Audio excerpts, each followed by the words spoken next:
Hello, hello. Welcome to episode 83 of the Late Challenge podcast with me, Paul Cope, and with a new centre-back partnership, which unlike Eric Ten Hag, we won't complain about because no matter what happens with TLC, you know the standard that we produce is phenomenal. So Robbo has been called away with a family emergency. Hope everything's okay, mate. And Mo Stewart has stepped in.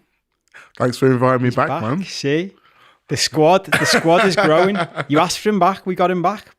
We've had to. I'm having to play on the other side this time. You're having to play on the other side, aren't you? Yeah, I think it's all right. I could think of me as more Canate, someone who can come in and just, no fuss, no ruffles, just elbow out of the way, anyone who needs to be elbowed out of the way, but also play a calm and measured pass to my teammate. Yeah, I like that.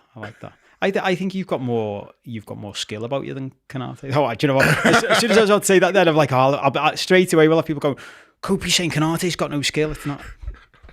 I see you more of it as a Van Dijk with that, spraying the passes. Yeah, I like that. Yeah. There's lots of other things that Van Dijk was doing yesterday that I would actually quite like to add into my arsenal. So yeah, I'll definitely take that. Well, we're going to get into all that. We are obviously going to talk about that phenomenal victory at Old Trafford. Another one to add to the long list that we've now got. We're going to look back how the season started. After that, we're going to look at the new Champions League format and the draw, how we feel the transfer window went with the signings we brought in. I think it's a bit generous to say signings. And because basically we did only get Chiesa for right now. Over this show and the Patreon show, we might also have a laugh at Everton. We'll talk about the Oasis ticket shenanigans from the weekend. And if we've got time, I'll tell you about a festival I went to, which I was telling Mo about before we started recording, which included me getting an ice bath, doing a fire walk and doing some Afrobeat dancing, which, we're probably not going to have time for that here. If you want to listen to that, come over to Patreon. But first, let's start with the big game. It's nice, isn't it? Like that smile, it's nice, isn't it? You said when you came in, it's to be able to just come and talk about this. It's nice. It's a nice thing to be able to do. We look good, don't we? Like, I haven't seen you for a while, so we haven't had the chance to chat about what's going on generally, so we can get into all that. To do a few of the stats, one of the things that surprised me when I looked up the stats was they had more possession than us. It's interesting, that, isn't it? It is. That'd be the one thing I'd be like, we definitely would have had more possession than them. Yeah, because you assume that this has been a change to a more calm, measured, possession-based football under Arne Slot. That's kind of how we've all been reading it. But essentially, what it really means is that we're not just going to be balls to the wall the whole time. Sometimes we're just going to sit in our shape and be secure and wait for the perfect time to strike. And I think we saw that on Sunday. Like, United may have had more of the ball, but frankly, what were they doing with it? Not a lot. In fact, what were they doing with it? They were giving it to us and we were going up there and scoring. So this is the thing. It's quite happy to the opponents to have more of the ball if they're giving it to us and we're making chances out of it. So it's very encouraging. Everything that you could have wanted and more from these first three games. Almost worryingly so. It's just like, you're like, is it really going to be this good the whole time? We haven't even conceded a goal yet. Well, this is the mad thing, isn't it? Like, I've been laughing a lot about this to myself because obviously we did the whole summer stuff and we've known Klopp was leaving for so long and who's going to be next and there's so much pressure on him and my mate Gary Neville trying to pile the pressure on by doing he's got such a big job and blah, blah, blah. And I just love the way he's just come in and just been like, I'm not arsed.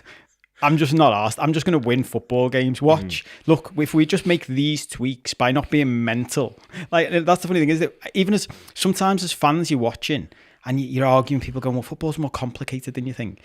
And sometimes you're watching going, this bit isn't complicated though, lads, is it? Like they're just running through the middle of our team straight at our goal. Surely we can do something about that. And the thing that's I think's been really interesting to watch, which I'm not the first to say this, is Gravenberch's obviously getting rave reviews. But, well, there's a couple of things around this. One is the fact he's getting rave reviews and the structure and the system that we're playing now compared to what we were playing before, which I want to get your views on. But also the fact that he was there last year.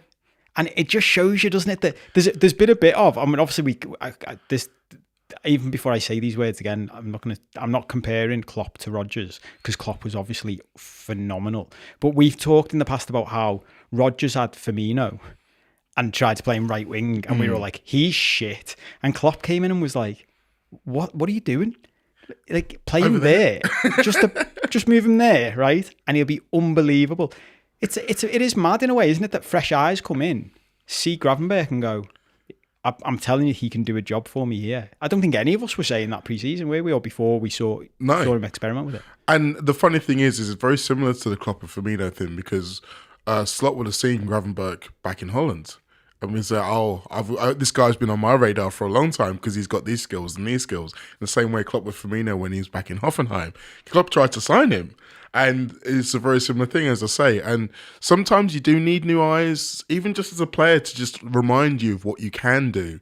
But the thing that I think is so fascinating about this whole Gravenberch situation in particular, the whole reason that we got him from Bayern Munich is because his Bayern Munich manager, Thomas Tuchel, didn't think he could play in a two-man midfield. Yeah, it's a really good point. And that's why they gypped him. And then we got him, and then we were playing him in a three-man, the way Klopp plays with his 4-3-3 with one back and two a little bit more advanced. Mm-hmm. And it was like, okay, you can see where he's going to go and how he's going to build. Then suddenly it's a whole new plan. And Slot's like, no, you can do this. You can do this because you've got this quality, you've got that quality. And I'm going to sit that fella next to you, and now I'm going to have that fella over there and that fella over there, and just watch it all happen. And he's been like, yeah, you're right, let's go. And the confidence you see oozing out of him as he's striding through the middle of Old Trafford, like looking left and right and thinking, well, there's no red shirts anywhere near me. Let's have a go at this. Yeah. You can just imagine how he's feeling now, particularly in comparison to some of the times last season, or even at Bayern Munich where it wasn't going well for him. 100%. And that's a really good point you make about. I'd forgotten about that. That's how we got him in the first place. So it just shows you, doesn't it, different managers with different eyes looking at things and different skill sets. And as well, the different structure in which he's playing, because this ties into all of us banging on in the summer and last year, we need a six. And I'm sure you said as well, I said it, a few of us said it, that once we knew Klopp was leaving, I was like, well, everyone's like, we desperately need a six. And I was like, well, we don't know that yet because in Klopp's system, you need a six. Like, you need a Fabinho at his peak six, don't you? You need a Rodri at his peak six, because he's going to be so exposed, and the rest of the team is mental around him. It's like, mate, you just need to do all of that for us. Is that okay? And we used to joke about it, and we were like, imagine being Liverpool's number 6 under Klopp or in any of his sides. You're like, sorry, mate, what do you want me to do? Like, just all of those things. You're like, that's 3 positions. It's like, well, that's what you've got to do in my team. But now, because you just mentioned then, when we're all saying Gravenberch's been great as the 6, and then you see the positions he's taken up and how advanced, like, through the middle of the pitch he is for the first goal. Yeah. Most importantly. It's interesting that in itself, isn't it? Yeah, because you would assume that would be the one thing that he'd have been told not to do. So when we were first talking about Gravenberch in the 6, my main kind of wariness around it was around his positional discipline. We didn't want him to be going too far forward and then get counterattacks into big wide open spaces.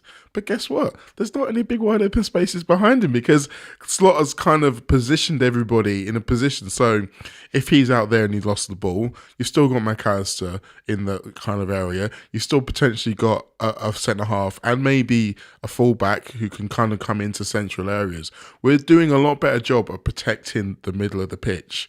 And I think that's something that's part of the reason we've all been saying we need a 6, because that's what a 6 is supposed to do. It's like, you can do that within the aggregate. You can do that within the system. And like, obviously it's still early. Obviously there's going to be lots of games, and you know that form and injuries are going to come into it. So in terms of numbers, there's still an argument to say that maybe we could have done with having more people to come in and do it. But the idea that this guy can't do it, I think, has already been disproven. 100%, yeah, 100%. And we'll get onto the numbers thing later, because we'll have a chat about the transfers.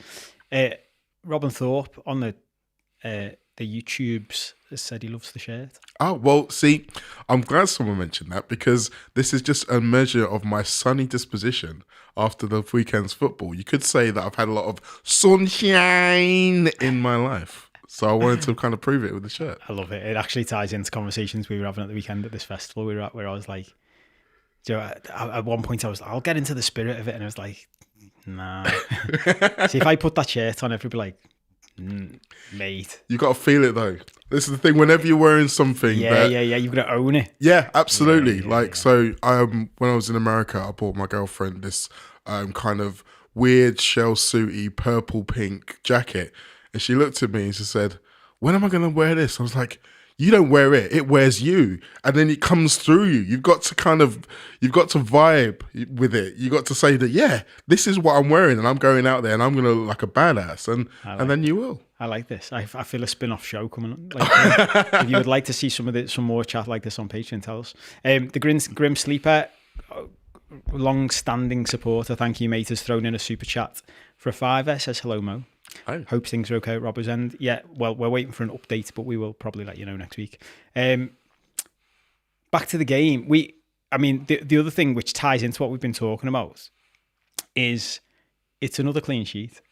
When Joe, we'll bounce around as we tend to do, but because we're obviously at the first international break already, which is just insane in itself. But it gives you that moment to pause and look back and go, fucking hell, couldn't have gone much better, could it?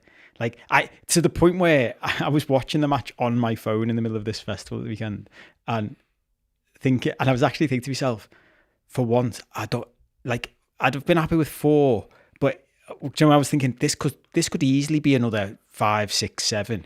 And I don't want to get him the sack. Like, we don't want to humiliate them because that might force them to pull the plug. Whereas 3-0 is just the right level where he'll keep his job.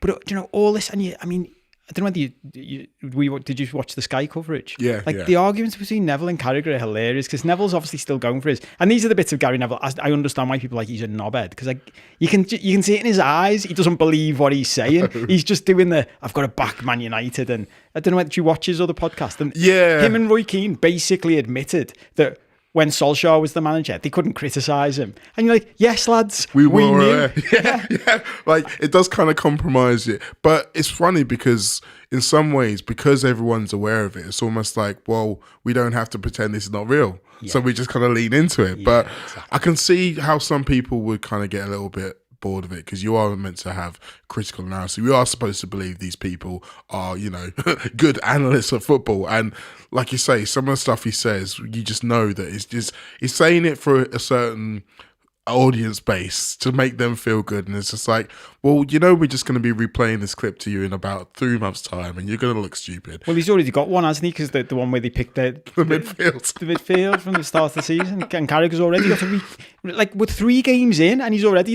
that's getting tweeted with just laughing faces.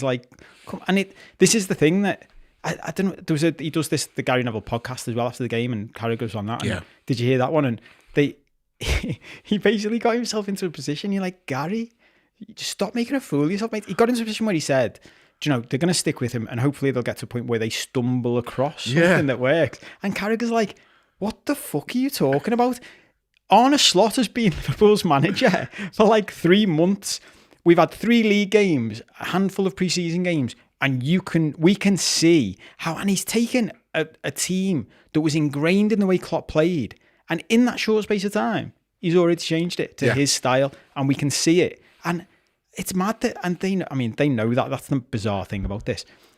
But we'll jump around between laughing at United and come back to us. But it is impressive, isn't it? The way he's tweaked it so that now we've become this side that all of a sudden has got 3 clean sheets. I saw the Anfield Wrap tweet saying, we're the only team in the top 4 English football leagues not to concede a goal. Exactly. Imagine predicting that in the summer. And I mean, obviously there were a couple of saves that Alisson makes in this game, and I think there's one against Brentford that he has to make. But outside of that, we're not conceding big chances. I think if you go back to the very first game, the Ipswich game, there was a couple of times when they broke and everyone was a bit concerned about it. But they didn't really get any chances out of that. There was just seeming danger. And what happened? We were alert enough to shut it down quickly. I think there is now a plan. I'm not going to say there wasn't a plan before, because obviously there was a plan before about what happens when things go wrong. But now, when we find ourselves in the opponents find themselves in dangerous positions, we're much better at shutting them down before we get into the point of Alisson needing to get involved. I dare say Alisson's probably been a bit bored recently, because there's a couple of times yesterday where Man United broke and then they're about to play the killer pass and one of our centre halves just stepped in, or Gravenberch just stepped in and was just like, nah, I'll take that, thanks. We'll go off this way. And again, it's structure, everybody knowing what they're wanting to do and everybody buying into it. I think that's the real key for me. The fact that everybody has bought in 100% to what this guy's doing. No one's going, well, I mean, to be honest, I kind of preferred the old way, or like, I'm not 100% sure this is going to work, so I'm just going to kind of like shift around on the side and hope I can still just do the things I was doing before and hope that'll work. No, everybody's bought into it, and he's not exactly been sunshine and rainbows to every single Liverpool player. He's like dug some of them out a little bit. Like, obviously we talked about the Quanta situation, but he's spoken openly about telling players when they've been doing things wrong and not just saying it in like, oh, I've said just the X players or what player. He's named the player. Like he said after the game yesterday about Luis Diaz, he said there was a couple of times where they got in and Luis Diaz didn't do something right. And Luis is sitting there holding his man of the match award and thinking, shit, I've really got to put my ideas up here. It's just a mentality thing. It's him setting his stall out from day one to say, these are our standards. And that's exactly how you want someone to go into not only any team, but a strong dressing room. And this is where I have the teensiest bit of sympathy for Erik ten Hag, in as much as Slot's walking into a much better team than he was. Yeah, that's undeniable. However, he's had quite a few transfer windows. And yes, you can talk about the difficulties of selling players when you're Man United and you've given shit players really high wages. But they've brought in a lot of players. They've brought in a lot of players he clearly asked to because he's worked with them before. And they don't look any better. So there's no way that that's not on him. And did you see the post-match interview that he did where what was clearly a United journalist was absolutely digging him out because Ten Hag said, oh, well, why don't you tell me some of the things that haven't got any better? And he was just listing them all off. Yeah, okay. That was a mad. I only saw the clip of it, but there's this thing, you know, one of my catchphrases. I used to be a lawyer. There's this thing about that they teach lawyers, and you even hear this on TV, like, you shouldn't ask a question you don't already know the answer to. Do you know what I mean? That you know what answer they're going to give. You control everything. Yeah. So in that moment, it's like you're doing the opposite, Eric. Like you're basically inviting him to criticize you openly and give you. But they're the moments where I'm thinking, if I'm a United fan or I'm the owners, I'm thinking this fella's mental, because you could see in his eyes. He was just like, I disagree with you. And the fella asking the question was like, there's nothing to disagree with. Like.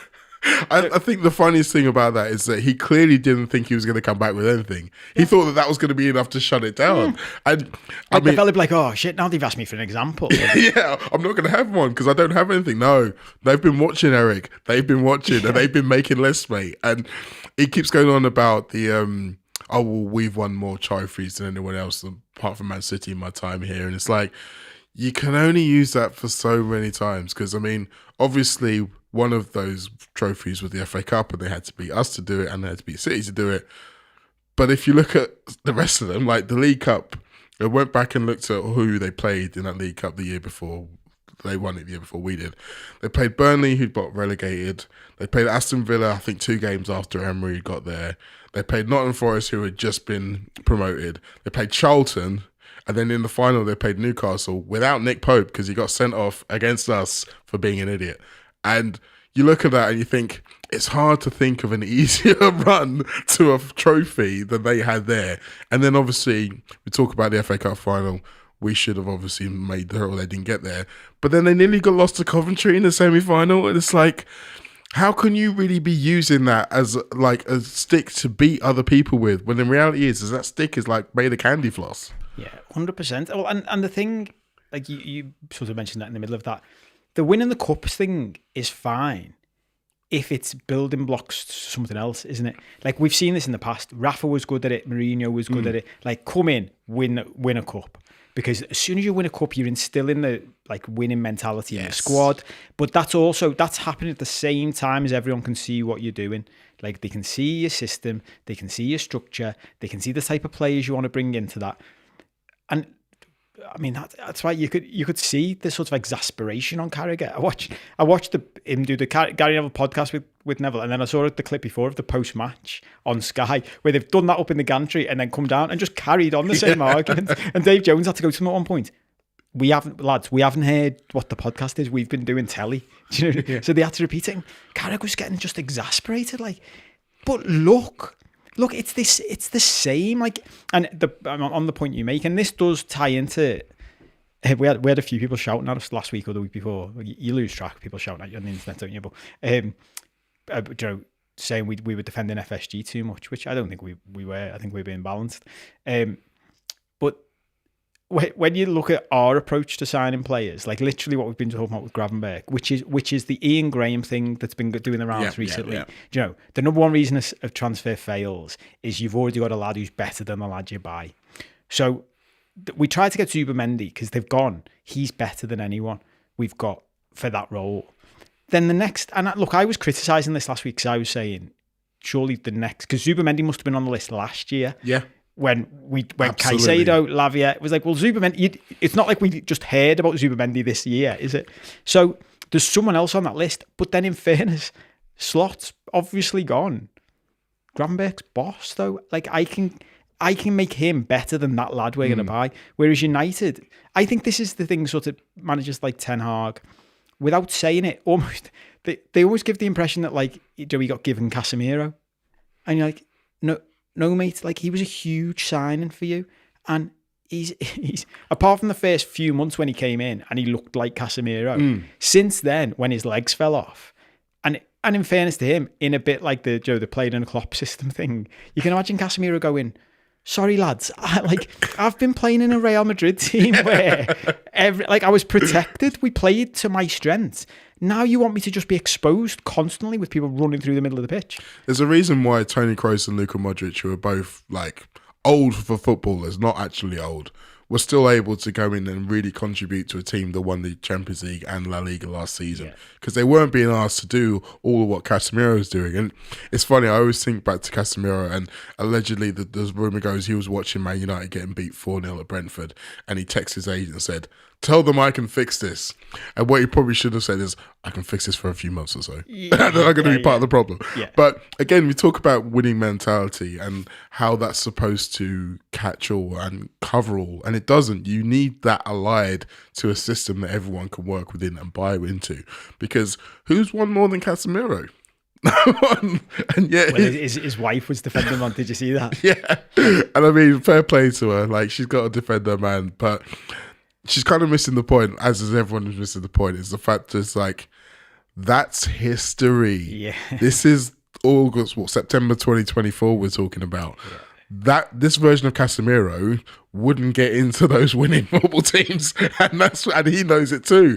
There comes a time when it's beyond you. And I think that with Liverpool, we're at a stage where anything is possible, and we're all kind of coming into it thinking, yes we can. We're not having to kind of mitigate or think, oh well, he can't do that anymore, so we need him to do this, and we need this guy to cover for that guy, and what have you. No, it's everybody is at their optimum usage, and they're all going forward, and it's a really exciting place to be. I imagine it being in that dressing room is really, really fun right now. And again, that's not to denigrate anything that had gone before, but I think it's fair to say that the last 6 months of last season would have been quite stressful. Not just because of the fact that they were fighting for big titles, but because they knew that everybody was even more desperate for them to win because of the situation with Jurgen. This is different. This is a very different kind of mindset. It's more freeing, less kind of fearful. And you look at the two teams yesterday, and one of them was playing like with the idea of like, if we lose this here, they were already thinking about all the negativity, and that was raining down there. I mean, to be fair, they were getting booed at half time, so you didn't have to think about it that much. You could actually see it and feel it. Whereas we were like, yeah. But there's a part of me, like what you're saying before about it could have been 4-0, 5-0, and you didn't want it to not be because you wanted them to keep it. There's a part of me that I like it being 3-0, not 4-0, 5-0 for a different reason, because we didn't have to. Like we had the 5-0, and that was fun because it's like, wow, we've never done this before. We've never been this much better than them and proven it to everybody in the world. Yeah. You had the 7-0, which is just like, I just still feel that's an anomaly, but just a gorgeous, wonderful anomaly. Mm-hmm. Now we're moving into Man City territory, We're 3-0 up. We just turn it down because we know they're not going to score 3 goals. They're not going to score 1 goal. We're just going to knock it around and have some fun with it. Hell, we might even give them a few chances, let them feel like they got something to get, and then just shut them down again. That's the disrespect that you need to have your opponents to do that on their pitch. I'm here for it. Absolutely. Well, it's funny that you mentioned City because I remember, I think it might have been the year we won 7 there or 5 there, and which is bad that it's mad that we get to say that anyway, isn't it? And City beat them around the same time, and it was almost more humiliating the way City beat them because it was like that yesterday, and it was something I was going to come on to about this system and the way Slot's going about things really bodes well for the season. Because the other thing about the end of last season, but any Jurgen Klopp season, is that you could see the lads at the end of the season like, I am goosed. Yeah. Like, I'm knackered, boss. Like, because you've just been going hell for leather all year. Whereas this occurred to me over the weekend, and I just had a little look before it, just the time we've sort of put the games to bed already. And it's like 60th, 65th, 70th minute. And so we're almost seeing games just being managed for the last third already. And we've got a good bench and a good squad. But the way he's doing it, and even that, Trent had a cob on last week. I think as they all get more used to this, they'll all be a bit like, oh, hang on. Does this mean I won't be knackered if we get to the Champions League final? Yes. It's like, yes. So you've got a better chance of winning the Champions League final, which we'll also come on to. Do you know what I mean? Yeah. That seems to bode well to me as well. I think as well, that's going to be the key to him getting that message across and be like, you want to be, as a player, you want to be involved as much as possible. And sometimes I think for a player like Trent, he sees a team that's beaten as an opportunity to rack up some numbers. So I can get some more assists here. I might even be able to get a sneaky goal myself. I want to stay on the pitch and get as much out of it as possible. But it's like, no, play the long game. Look, if we get to March, and we've done this quite a few times, you're going to feel the difference. And once you get to that point and you feel the difference, then you're going to be like, okay, fair enough, boss, you were right. And the other ways that Slot is allowing what he says to be proven right, some of them are going to be in the short term in terms of tactics that he's setting out for individual games. Some of them are going to be in the longer term. And to a guy like Trent, and to a guy like Virgil, and to a guy like Salah, who, let's face it, was still hoping that they all sign contracts, that idea of it being a team and a project that they still want to be a part of, they can see it's going to get better. That's a really, really important point to have right now. Yeah, well, and it takes us on to something else I wanted to talk about, actually. And our mate Carl threw in a comment before saying, can we have a chat about something our second favourite, Mo, said? And that's full of compliments for you, aren't they? I love it. And a common thread of nobody internally discussing the contract with Virg, Trent and Mo. Is this gross negligence or is there a genuine reason? And I think everyone was, I think... were we all a bit taken by surprise by that comment post-match? Because I was literally defending the club last week, saying, as if, this hasn't been, Google alert goes off 3 years before the end of the contract. And they're like, right, start the preliminary chats now. So and just because that's happened to Mo, I'm not sure that means it's also happened to Virgil and Trent, because they are all different age, especially Trent. Very different contract negotiation with Trent than it is with Mo, isn't it? Because it's peak age versus we're not sure age. This is the bit about that. There's that Carragher said this on Sky as well, that we all think Mo's going to be like Ronaldo, Cristiano Ronaldo, not the other Ronaldo, and play till he's late 30s at a very high level. But we have seen a number of times over the years, both lads we've sold at the right time and lads other people have bought or re-signed, given that new contract to. Mesut Ozil springs to mind for Arsenal. It's like, everyone's like, give him his contract. Literally 3 months later, it's like, oh, his legs have fallen off. Yeah. Because it's the Casemiro point, and it's like, that's the problem, isn't it? So we had Rob on the other week, and we were having a good chat about this. So I wanted to get your view. It was interesting. This is something Robbo reposted, actually. Retweeted Michael Reed on Twitter. Mo Salah has more goals for LFC at Old Trafford, 10, than Anthony, Garnacho, Højlund, Cavani, Sancho, Memphis Depay, and Alexis Sanchez. It's incredible, isn't it? That's mad, that, isn't it? Yeah. Like, you just stop and do that. Like, it's funny that we've been doing this podcast now for 83 episodes, and it's like every third show you have to mention, you can't not mention him. That's how good he is, because he's breaking records that regularly. Yeah. There's just another thing to add to it. You're watching him yesterday, and you know the flip side of Neville being a weirdo about Man United is he couldn't have been more effusive in his praise of Salah, could he? Like, and the way he talks about him, it's like you can see that Salah has reached this sort of like level as a footballer where he's just in control of everything. Everything's calm. Everything's okay. He knows what he's doing. He's quite happy creating goals as he is. Like, even his finish for the goal, just phenomenal. Like, he'd scored whilst I'm still thinking he's going to take a touch. Do you know what I mean? Yeah. Like, my brain had to, like, sort of, it was scrambled a bit. Like, it was like in the back of the net, and I'm like, oh, I thought you could have a touch and go in 1-on-1. No, and obviously there was another time, I think Szoboszlai later on, he probably could have done that to make it 4-0. And there are other forwards who we've got who, like you say, would have maybe taken a touch and would have maybe overthought it. Mo Salah was like, no, the ball's coming to you. Oh, look, there's a massive gap in the goal. I'll just put it in there. Like, it's his instinct. And the idea of him being in control, that's the only part of this that I wasn't surprised. Because in some ways it was shocking what he said, and in other ways it was very much in character. Because the thing about Mo Salah is that he's not stupid. So he only ever starts talking when he's got something that he wants you all to know and to say. And it happens at certain times. There's been a couple of other times in his Liverpool career where out of nowhere, from doing no interviews, he's suddenly doing a few interviews. He's got an idea he wants to put out there. He'd be a very good politician, by the way.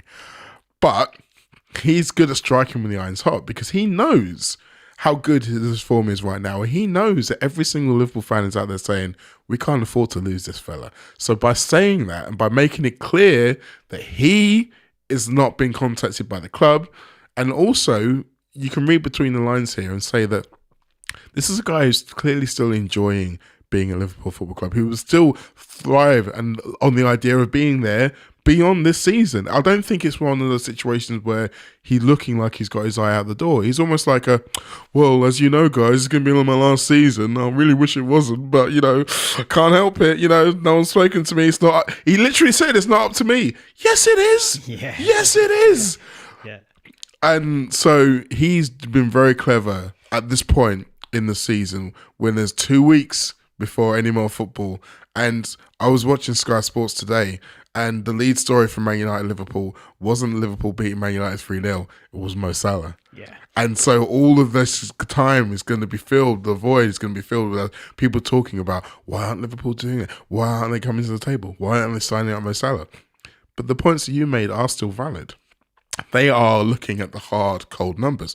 And I always think back to a stat that you brought up towards the end of last season about the difference between Mo Salah from August to February and Mo Salah from March to May. And how every season he's had a period of March to May where he's not hitting it in the same way. Even his first breakout season where he's incredible. And the powers that be are looking at that and being like, well, it's all well and good August Mo Salah talking his shit. I want to see April Mo Salah talking his shit. Yeah. And I think that there's an element of that where there's going to be a bit of brinkmanship involved. However, I'm still of the opinion that I believe that this guy can still do it. And something someone else said, I think it might have been Adam Rowe, said on Twitter, would you rather pay for 2 years of bad Mo Salah or have 2 years of watching good Mo Salah play for someone else, potentially against Liverpool? I'm picking the first one. Yeah. 100%. Yeah. Nice way to think about it. And but that's interesting, isn't it? Because there's a psychological thing in that we are all more, we realize this. Everyone, when you're selling, I've been looking a lot into this lately, reminding myself, when we're selling stuff, we all think we buy things because it's nice. Like we're attracted to the positive benefits, but that's not true at all. The psychology of selling is we're sold like get away from pain. Yeah. So that the way of looking at it is, oh my God, what if he's playing for someone else? And that's the best angle he could go to get a contract renewal. But you're absolutely right. And on the he only speaks when there's something to be said type thing. And the timing as well, spot on. Like it will just dominate the next 2 weeks, so that pressure ramps up. But in fairness to the fellas behind the scenes at Liverpool, for better and worse, they don't seem to give a shit about any of that, do they? Like, they don't care if we're all out here screaming at them. Like, we're not arsed, we can't hear you, we just don't go on Twitter. So I'm fascinated by it, because I'm definitely, like, my personal view would be give him a new contract, because it keeps coming back to the same thing for me. Renewing, like, who are you going to bring in? And they might say already, we've got Nunes, we've got Chiesa now. They might say we've already got his replacement. But seriously, like, you're going to bring someone in at this level.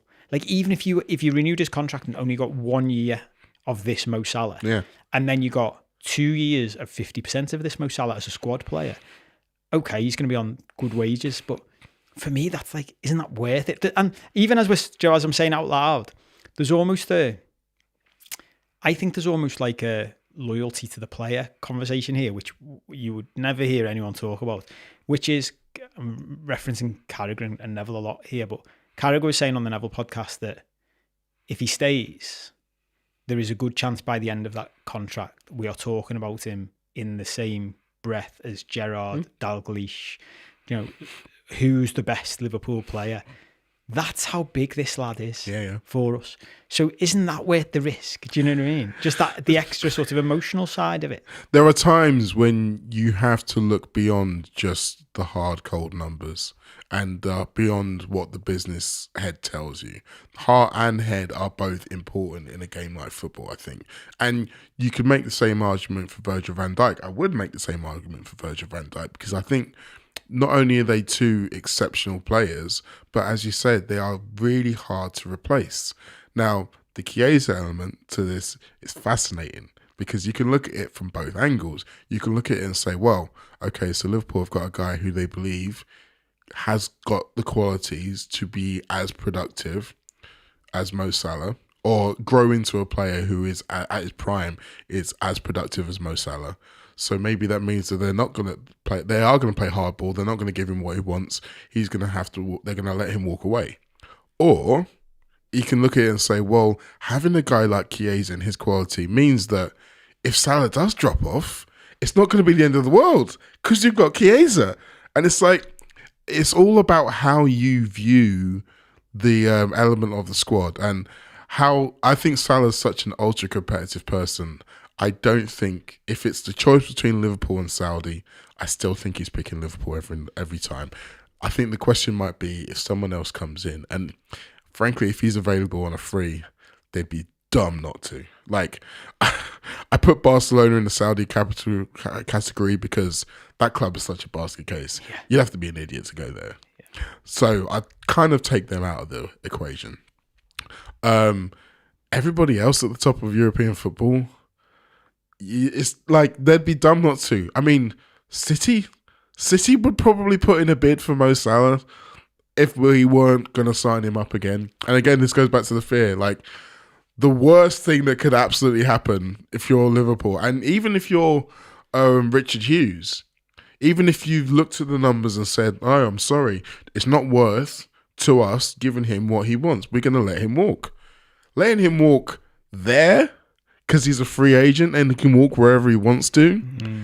That is more, that has to be factored into the whole scenario, because you're not only allowing him to go to our biggest on the pitch rivals, let's have it right, but you're also potentially denying us the chance of more success by strengthening them.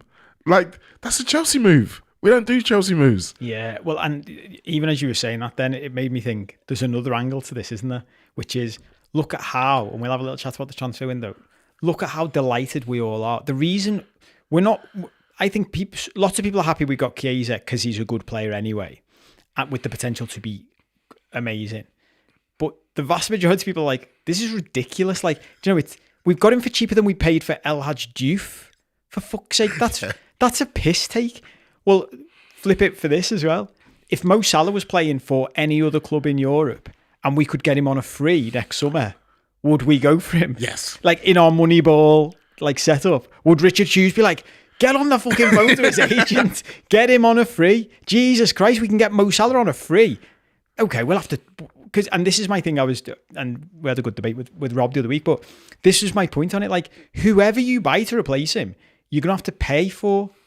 So just give him that money, which is basically what these lads put themselves in this position to do. And I say fair play to them.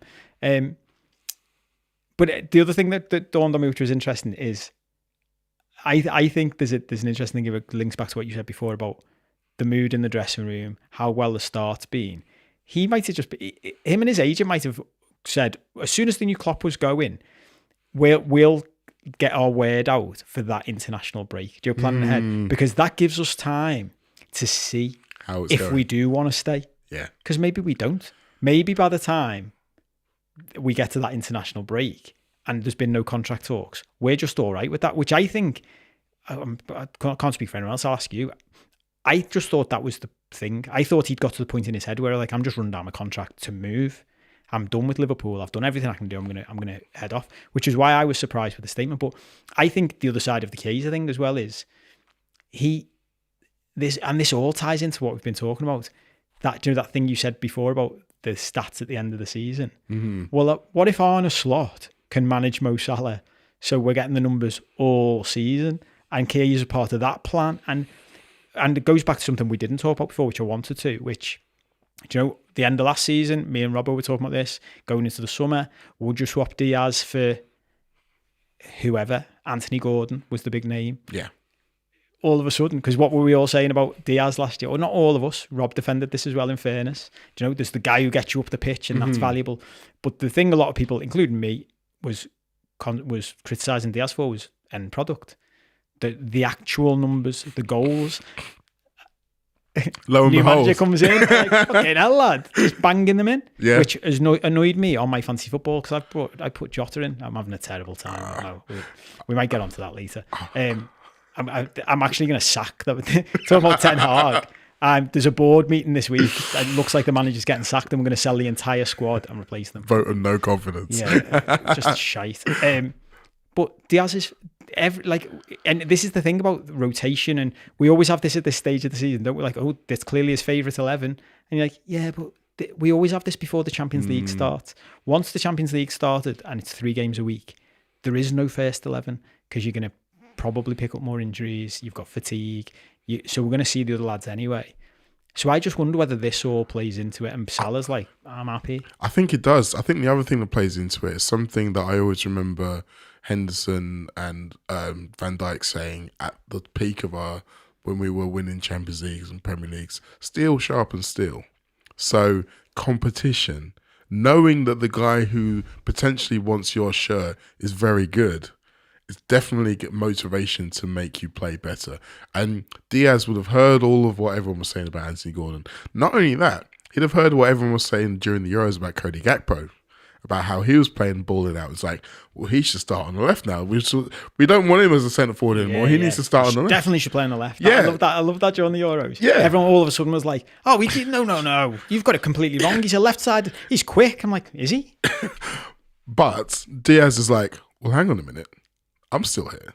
I can show you what I can do. And going back to what Rob was saying, it's funny, he mentioned about there needs to be a stat for ball progressions. There is one. It's called shot creating actions. So it's like, that's the stat for when something you do leads to a shot further on in the move. And he is the king of that. I think in terms of Liverpool team last season, he was, in fact, I had a look at the stats. I had them on my phone here. So 5.4 shot creating actions per game and 4.7 progressive carries, which means that he's carrying the ball towards the opponent's goal a certain distance of time. Mm-hmm. And there's so many others. There's tackles won in the final third. So winning the ball back, actually being aggressive outside of the ball. So almost everything you can do positive on a pitch, except scoring a goal or passing to the guy who scores the goal, he's been doing it. And now he's adding the scoring of goals part.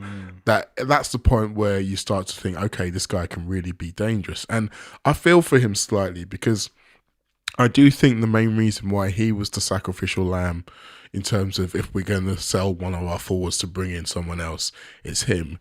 It's just because he's the most valuable asset. He's the most saleable asset. He's at the right age in terms of his 27, not too old, not too young, in his prime years. He's got 3 years left of his contract, so we'll still get a decent fee for him. He's someone who you can see going to a club in Spain and being really productive. All of these things, rather than it being, we want to get rid of him because we don't think he's any good. However, I do think, like I say, the fact that those things are live now, that's really what's helping him achieve these numbers. But there's going to come a point in the season where maybe he's taking on too much again. Maybe he's become a bit more frustrating in as much as his decision making in front of goal is not quite as sharp as it was previously. Well, that's all well and good. Give him a rest on the bench. Give Cody a go. We're now in the situation. This is why you have a deep squad of particularly of forwards, because I think with everyone else, you have structure. You have unless you've got injury and physical issues, you can rely on the structure to kind of get you where you want to go. Forwards, finishing, sharpness, these are things that can just go up and down all over the course of the season. So you have to be like, right, bring in the next one. Yeah, it's funny. I always say the same thing every season. Seasons simultaneously. This ties into like middle-aged moan stuff we might get to later about time flying. I found myself doing that. They're like, where's the shear gone? You're like, fucking hell, mate. Could you be more middle-aged?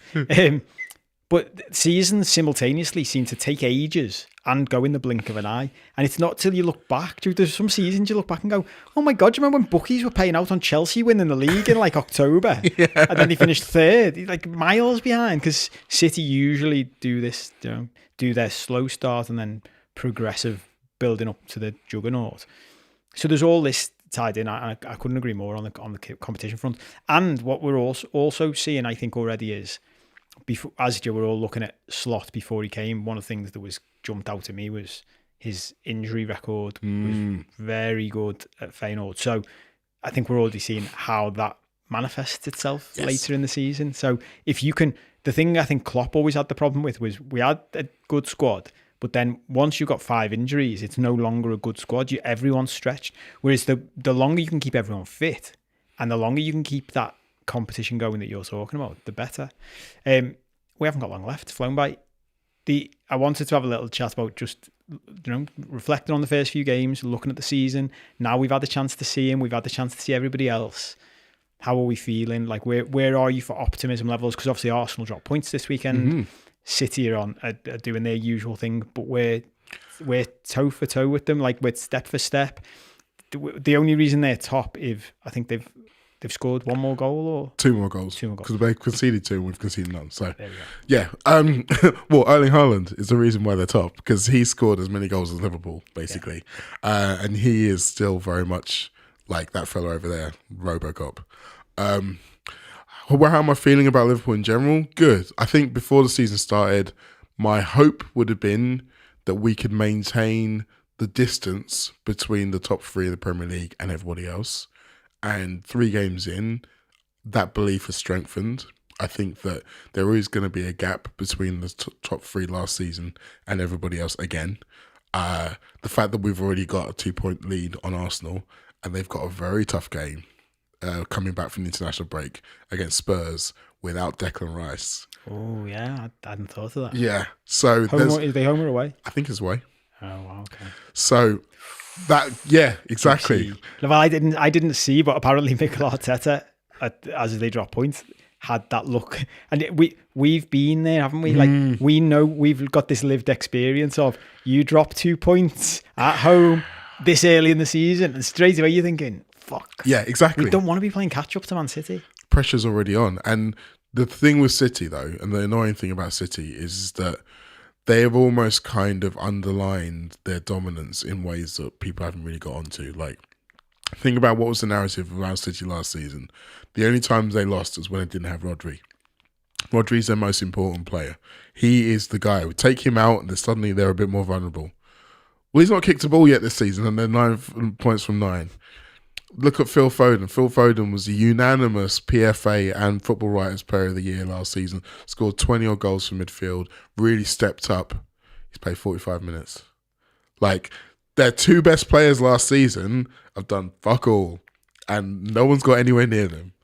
And you start to think, okay, this is the period where they're meant to be not as good, isn't it? This is them not as good? All right.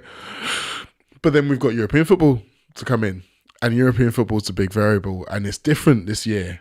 It's a different animal to deal with. There's more, not just more games, it's just different mentally. So you're less likely to be able to play the first 4 games of the group, get 10 points out of 12 and shut it down for the last 2. You've got to be in it and playing properly for at least 6 games, maybe more, just to get sure that you're in that top 8, because no one wants to be in that 9 to 24 business. You don't want more games, particularly in the English team, because those more games are going to come in the middle of the FA Cup 4th round. If you're still in the League Cup, it's going to be in the semi-finals. You've just got so much on at that time of the season. You could just do without having those 2 extra games. So everybody's going to want to be in that top 8, which means that the games, how you navigate the autumn is going to be even more important than it was previously. So I still think that's the big variable in terms of our City going to run away with it. And if Stu Wright's listening, I just want to give a shout out to him as well, because the other big variable is the fact that this court case is actually happening this season, and Stu's adamant that they're going to get relegated. Is he? And I really wish it was Stu that put us onto the odds, the relegation. Yeah, exactly. Yeah. Oh, he's been doing the rounds with that one, and obviously, I'm obviously hoping that he's right and that some justice is meted out to Manchester City. But we've been in this game long enough to know that lawyers are very good at getting them out of these things. So we'll have to wait and see on that one. But for Liverpool, I think that this team is good enough to be in for the title. Yeah, I'm with you. And I want to, just to go back onto the Stu thing, I didn't say this last week, it only dawned on me afterwards. That, and it's funny, it's reminded me because you said he's doing the rounds with it. It's obviously this like little party trick at the moment. But I loved when Robbo told the story last week, and then when you go into this, I loved the way he told it was. Stu went to him, have you seen the City odds for relegation? And Rob was like, no. And it was the next line. It was, have a look.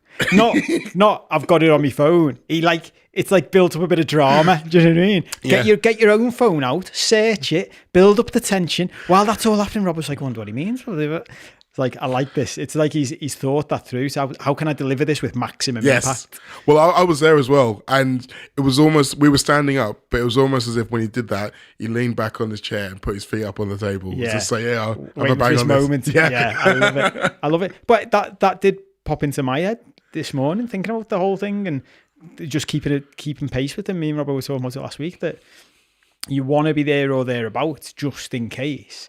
And the noises are like, and this is the other thing about stuff behind the scenes, and lawyers are great and all of that, but you know, I've been part of things where the noises are, you might be fucked there, you know, you might need to do a deal here, you know, like, and that could be where it gets to. They just do a deal and go, okay, we'll take a bit of medicine and we'll be all right. Because the other thing, which I've not really thought of until this conversation, when you mentioned European football coming up, it's just a Premier League points deduction, isn't it? Yeah. So let's say they got a 30-point Premier League points deduction. They just go, sound, all in on the Champions League exactly. Then. Like, that's all we're doing. So everyone in the Champions League, oh, for fuck's sake. Yeah. But as far as we're concerned, because we will talk more about the Champions League in the Patreon show. As far as we're concerned, it's are we in the hunt for the title if that happens? And do you know what? Even if they don't, because I was thinking about this last week as well. Do you know, you've got that thing of like when Rangers got relegated in the Scottish Premier. Yeah. And then forever, when you win those titles in those years, you'll always just have them going, yeah, they don't really count. That one doesn't count, blah, blah. I mean, our counter-argument to that is, well, none of your others should. Exactly. That was exactly what I was going to say. You're taking that one off us. We'll have these 5 off you, thanks.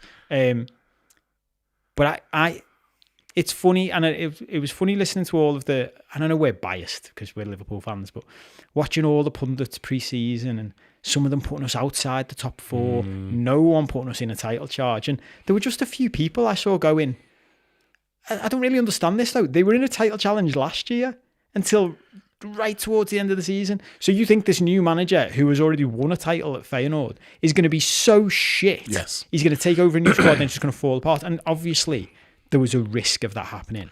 But it goes back to something Rob said about that I do like winning in pre-season. Like, we need to win games because I quickly need to get people going. This guy wins games, and players going, this guy just wins games, you know. Absolutely. And it's funny because you always heard back in the day, oh, well, you can't put too much stock in results in pre-season. I think the fact that we beat Arsenal and we beat Man United handily in both games, that was something that it's easy for opponents to discredit. But within that dressing room, Liverpool know how good Arsenal were last season. And to be honest, in that game, I was watching it. There was times when they put us under real pressure and you could see they were still able to play their football even without their full strength team. So you're like, okay, there's a high chance that this is going to be a team fighting with us for the big trophies again this season. And we beat them. And they might tell you it doesn't matter, but it matters to us because we're both on the same pitch and we beat them. And the next time we're both on the same pitch, we're going to remember that we beat them. They're going to remember that we beat them. And lo and behold, look what happened with Man United. We won 3-0 in South Carolina. We just won 3-0 in Manchester. These things matter. It does matter, whether it's a small, tiny percentage or a massive percentage. It does matter. And I think having an attitude of, we go on the pitch to win football matches. Everything else is a bonus. That's the kind of thing that you want to set your soul out from straight away. And Arne Slot seems to have done that. Again, there's a part of me that's a little bit scared at this point because obviously it's the international break and he's had an unbroken time from the start of pre-season to now where he's been able to reinforce his ideas day in, day out, week in, week out with the players who come in at certain points of being able to feed off of what the other players are doing them, and everyone is kind of moving in that same direction. Now they're all scattered all around the globe. They've all got their own international managers, their own international teammates to talk about their own different tactics and things to start getting in their heads. Then they're going to have to come back and recalibrate. So this is, as much as obviously people said Old Trafford's the first big test, I think this is a big test as well. And yes, you can say it's only for us at home, but it's, can we click back into gear from where we were after all the mess of an international break? Yeah. I think you're right. And something we didn't mention, but I don't think even Rob and I mentioned this, or Rob and I on the first game of the season. Something I do like about Slot is, even after the disallowed goal yesterday, he wasn't kicking off on the touchline. When you watch the footage, he was like, why was it disallowed? And the fourth official said it was offside, and he just goes, okay. And he referenced afterwards, it didn't affect the players. They just carried on. And it's the same with the half 12. I know a few of us used to pick up on this with Klopp. He had such a bee in his bonnet about half 12 kickoffs. What you're doing is subliminally implanting an excuse in your whole squad. It's like, it's half 12, whereas Slot seemed just to be like, nah, we just win. And I can imagine this is what it's going to become with Slot. We just win football games. Yeah. That's just what we do. And the press conferences, I think, are just going to become quite monotonous in that I think he's got a nice personality and he's friendly and affable, but it's just going to be, I don't talk about contracts. I don't talk about players. And that's the gift they have given him with this head coach thing. He's like, I just win football matches. Yeah. That's what Arne Slot does. Yeah. And it's like, I can see this quickly sort of getting into this, like, we like this guy. He just wins football matches. And there are so many different ways to skin a cat, and you can have a great quip that can kind of clap back against a certain broadcast or whatever. And we loved it when Klopp was like that. We loved it when he took apart Des Kelly, because, I mean, who wouldn't have wanted to do that at certain times?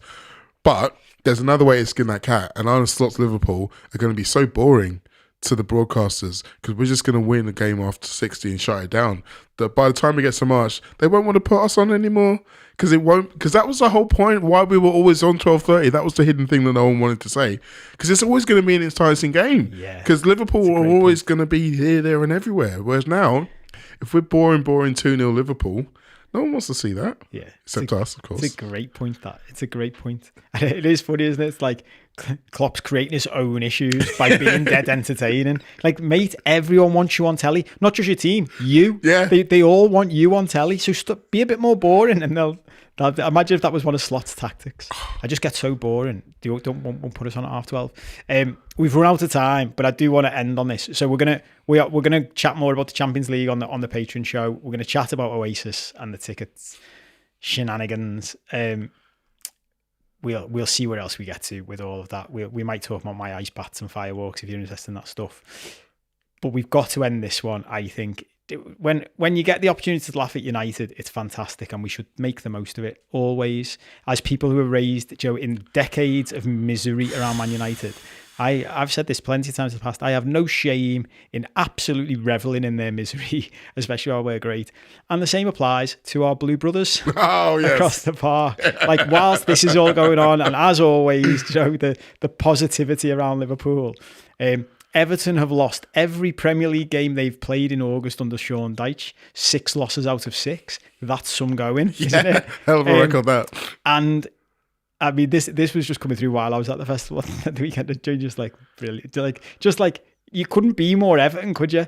Everton were leading by 2+ goals until the 87th minute. The latest the team has ever been 2+ goals ahead in a game they've gone on to lose in the Premier League history. Collapse. That's from Up to Joe. I mean, that's some going, isn't it? It is some going. 87th minute, 2-0 up. Even for them, that is impressive. And it's like they're finding ways to break new ground. It is genuinely impressive. But I think when you look at the week that they've had with last week and the whole business at the train station and how the whole point of what people were saying was, how is that going to benefit the team? You're getting your own frustration out. Maybe it's just a selfish act of you making yourself feel better. You're not actually helping your team win football matches. And lo and behold, every single time they've conceded a goal this season, you can just sense everybody in blue in that team is thinking, shit. And 2-0 with 3 minutes and change to go isn't enough. Like, and it wasn't, and this is the thing, it wasn't one of those games where it was a lucky 2-0. Everton had battered Bournemouth. They were deservedly winning that game. Anyway. Like, Bournemouth had 1 shot on target, I think, before they scored their goal. Wow. And then they had 7 in the last 9 minutes of the game. 7! That's wild, isn't it? It's literally just wild. They all just it's shrunk. Like self-harm at this point, isn't it? So, like, you used to get those little toys where they'd be like big and then you put water on them and they just kind of shrink. Yeah. That is Everton Football Club. Every time they can see the goal, they just shrink. And the biggest compliment or the most damning indictment I can give them, my girlfriend, who still, bless her, is trying to get involved in football because she knows it's a big part of my life. She said to me, you want to watch Match of the Day, don't you? You want to see that Everton game? And I was just like, wow. Nice. Amazing. Even she, who doesn't really understand football, knows that was worth watching. I love it. She's a keeper, Mark. Oh, yeah. Well, and look, there's one last thing to finish on the same topic, which was the Neil Maupay winning Twitter. Which, I mean... I'm sad to see him go, I'm not going to lie. Yeah, like, I mean, he'd already done the retweeting of the knobheads at the train station, but to tweet the clip of the end of the Shawshank Redemption when he's crawled through a fucking mile of shit to get out to freedom on the other side, on top of the announcement of him leaving Everton. I mean, that's just... Yeah. We criticize social media, don't we? But every now and then something comes along where you're like, if one day in our old age, Twitter is no more, and our grandkids and great grandkids are going to us, what was Twitter, Grandad? And we're getting to go to them, well, it was this mad thing, and they'd be like, was anything ever good on it? We'd be like, well, yeah. The greatest hits of Twitter are still going to be up there with the best of any kind of entertainment you can imagine. And I think there's an element sort of like you watch it and then you're just like, oh my God, did he really just do that? Did he really just do that? But then it's also like, well, yeah, because we joke about these things and say, oh yeah, Everton is just an unrelenting trail of misery. They are. Yeah. Like, he was in it. He knows that better than anybody in the world. And he's just like, oh, thank God. Yeah. It's over. And like, frankly, like, Marseille is not necessarily champagne and roses, but it's that much, it is compared to Everton. Like, oh, wow. Just Absolutely. Fair play to him. Absolutely. Well, that's the thing, isn't it? Like, for Evertonians, they're in it. they've got no choice. Yep. So for the most part, they're in it. When players join and they experience it, they must be like, fuck this. Yeah. I'm going somewhere else. I've got no loyalty to this place. So yeah, that was fun. If you didn't see it, go and look up Neil Mopey's Twitter. It's very funny. That's it. We've gone over. We will chat about the Champions League in more detail on the Patreon show. Oasis, fantasy football. You know what we're like with admin by now. It dawned on me before. We've announced we're going to give the highest point scoring team in our fantasy football league £100 if they're a Patreon subscriber every month. Mm-hmm. But then after we've announced something like that, Robbo and I behind the scenes like, it's admin this though, isn't it? Yeah, we are shit at just admin. graphs. So it dawned on me this morning. It's the 2nd of September. That means we've already got August done. So we will box that this week, and we'll find a way of announcing to you who got the most points in the first month. Well, it's easy in the first month, isn't it? It's whoever our highest ranking subscriber is in the league, you've won £100. So let us know if you think that's us. I was thinking, without setting up a separate league, maybe if you're a subscriber, you just put an S in brackets next to your team name, and we'll know who the subscribers are then. Do that. Might earn you some money, so definitely do it. Yeah. And we'll look for who was the highest ranking subscriber. You have to be a subscriber at the start of the month, though. Remember, that's the key. That's it. Waffling on now. Thank you for watching. Thank you for listening. Do the usual things: like, subscribe, tell your mates. See you next week.